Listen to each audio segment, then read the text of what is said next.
Бүгүнкүнүн каарманы Садыр Жапаров.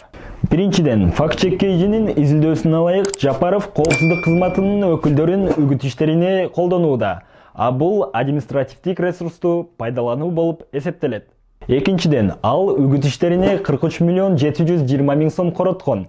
Мыйзам боюнча талапкер өз каражатынан 15 миллиондон ашык корото албайт. А балким бул эч кандай мыйзам бузуу эмес. Анткени ал пенсионерлерден чогулган акчаны колдонгон. Бирок бул чын эле пенсионерлердин акчасыбы? Болгону 12 киши гана 31 миллион сом чогултууга катышкан. Алардын ичинен экөөсү юридикалык тараптар. Тактоо үчүн Кыргызстанда 2019 жылы пенсия 5960 сомду түздү. 31 миллион сом бул 5193 жарандын пенсиясы.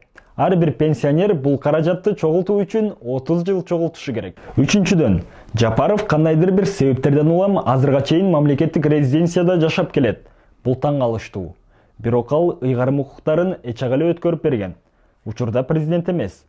Демек, ал көчүп кетүүсү керек эле. Бирок ал кетүүнү каалаган эмес го. Майя Санду, Молдованын президентин мисал келтирсек, ал мамлекеттик резиденцияда жашоодон баш тарткан. Анткени бул нерсени ал ашыкча чыгым деп эсептейт. Талапкерлерди мыйзамды сактоого, ал эми БШКны эреже бузууларга дыкаттык менен мамиле кылууга чакырабыз. Мыйзамдуу өлкөдө андай болбошу керек. Эгерде кандайдыр бир мыйзам бузууларга күбө болсоңуз, бизге жибериңиз, же болбосо комментарийге жазыңыз.